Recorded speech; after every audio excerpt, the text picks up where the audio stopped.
Hey friends, Sean from SGT Report here with a very important update about the Mandalay Bay false flag shooting. And yes, we are now calling it a false flag shooting for very specific reasons.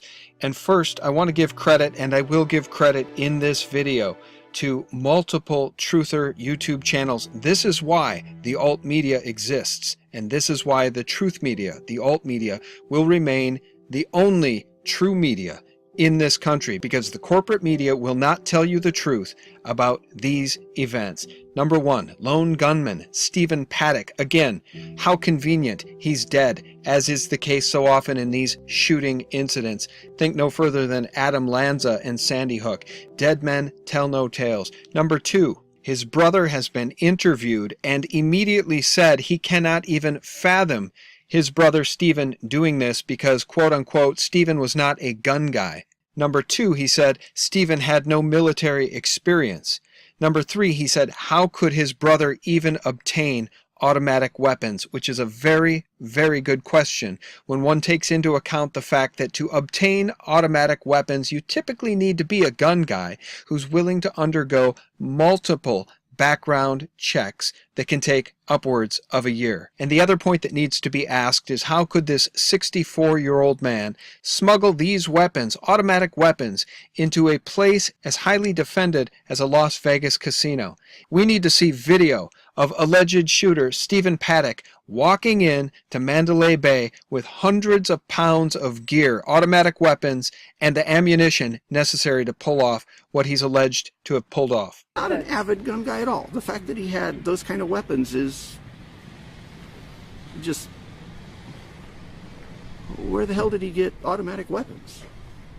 He has no military background or anything like that. I mean, when you find out about him, like I said, he's a guy who lived in a house in Mesquite and drove down and gambled in Las Vegas.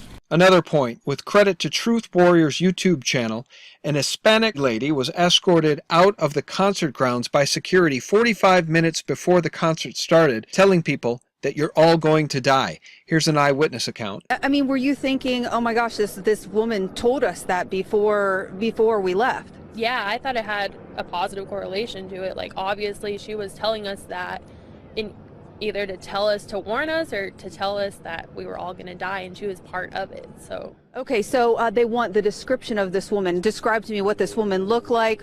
Her and her boyfriend were both Hispanic. They were probably about shorter 5-footers, probably about 5'5", 5'6". They just look like everyday people. And as I shared with a reader who wanted to know my take on this, earlier tonight I told her Mike Adams did a very good video about this today. 5 questions he has, which suggests there's more to the story. But lastly, I told her, why do these things happen? Because she asked. First, in this case, the gun control agenda nuts can use it 24/7 on CNN as a reason to ban guns and the Second Amendment, even though it's already nearly entirely illegal to own automatic weapons, as were used in Vegas. So they will use this false flag to try to ban semi-autos. And to back that point up further, We Are Change did a video earlier tonight and showed a tweet from Hillary Clinton that says, "Our grief isn't enough.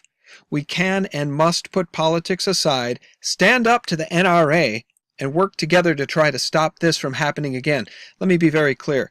Number one, the NRA has nothing to do with illegally obtained automatic weapons, which may be the case here, or a false flag act of terror carried out by a Zionist operation or an Antifa operation funded in part by George Soros, as has been well documented.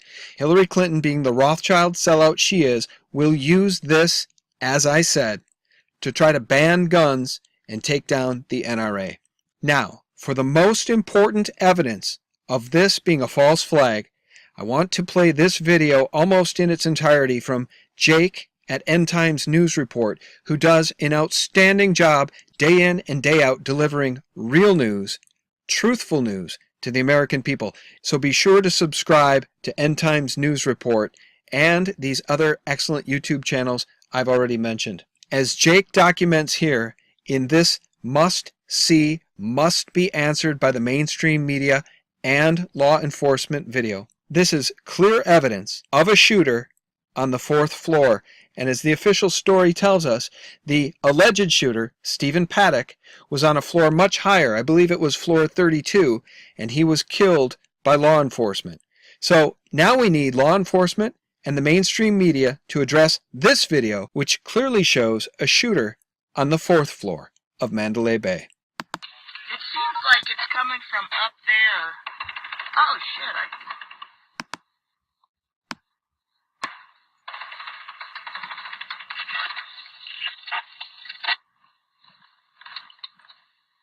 Alright, I'm out of here. Oh shit,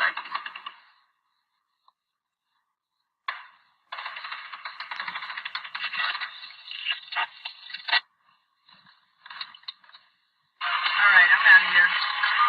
Like it's coming from up there. Oh shit,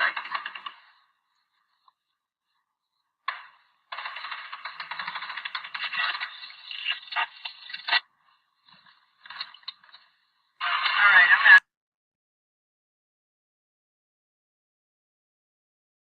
Right there, baby.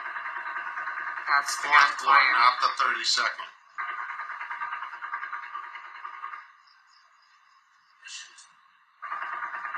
One more time.